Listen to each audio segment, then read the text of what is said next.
not gonna sit here and try to take credit for the effect.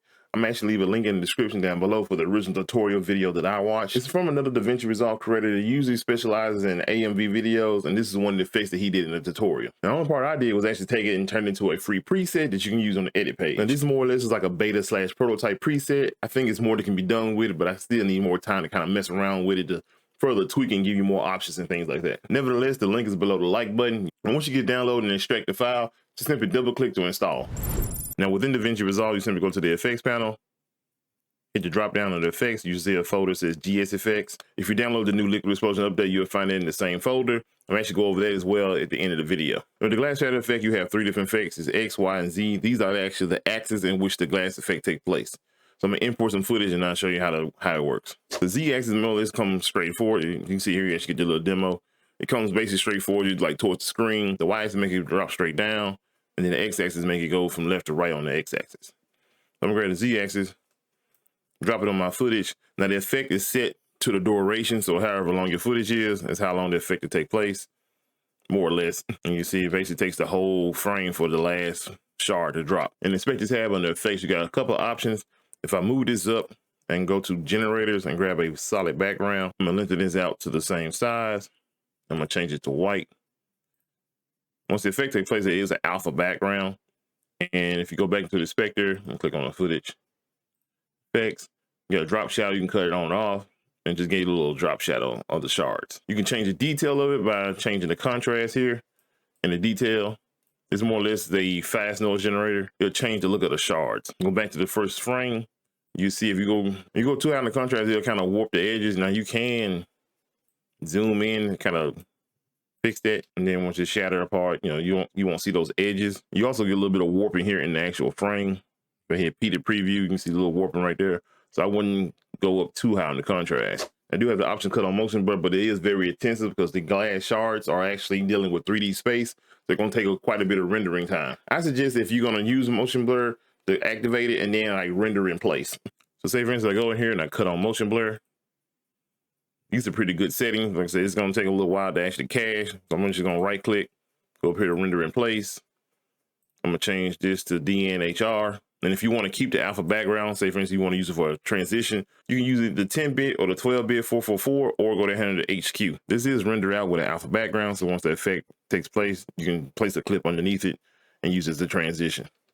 And you can also grab an adjustment clip and place it over the part of the clip you want the effect to take place. Go back into the effects and grab the effect, grab the X axis and just drop it on adjustment clip. If you have a problem with the caching, right click and then go down here to render cache fusion and then click on the name of the effect. Now using the effect this way allows your clip to play out, and then the effect won't take place until the adjustment clip. Now since the effect does take place over the course of the duration, if you make this, like for instance, you make it shorter, you basically make the effect faster. That doesn't look that good, but so you can mess around with the timing just by adjusting the adjustment clip. Now, one thing about the adjustment clip method, if you want to use it as a transition, is actually going to affect everything underneath it. So this clip is actually going to be broken up in the glass effect as well. Now, another way you can apply the effect as well, you can actually go into your clip and split where you want the effect to start. Go right click and turn it into a new compound clip, and then drop the effect on there. Now, you turn into a new compound clip and effectively set a new duration for the effect. So as it plays, it'll actually play from the beginning. Otherwise, if I hit Control Z and go back, and I don't turn into a compound clip, I drop it on there, it pretty much instantly occurs. So you won't actually see the animation of it breaking up. And just like with the rest of my presets, if you go into the Inspector tab under Effects and then click on this little magic wand, it'll open up in Fusion, and then you get the whole breakdown of the nodes. And go here, ungroup, and I'm gonna move this media one out the way. And now you got a layout of the entire flow. If you want to make further tweaks to the design of your glass shard effect, go into the fast noise. You can mess around with the detail, contrast, and brightness, or even the scaling as well.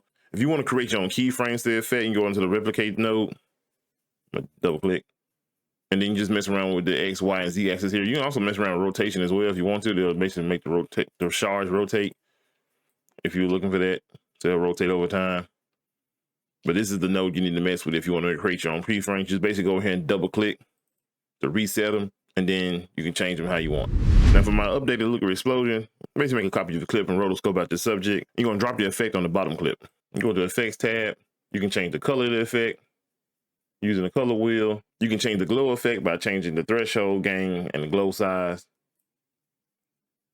Hit this little drop down here, you actually got different shapes you can change the effect to.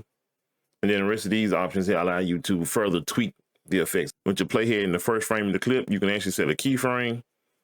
I'm gonna turn this back down to the original. And then I'm gonna go to the end of the clip and crank it up so they'll just alter over time. And you can change the dampening and the amplitude to further tweak the effect as well. I've been toying with the idea of doing a transition pack or a series of presets go beyond this free preset. If you're interested in it, make sure you leave a comment down below. I also got channel memberships available as well. You can support the channel for as little as $1 or up to $10 and get free assets. So check that out, hit the join button below to learn more. It's just been a quick video to update you on the glass shatter effect and also the liquid explosion update. Other than that, I'll see you in the next video. Make sure you drop a comment down below, leave a like, and if you like today's video, and subscribe to the channel for more content.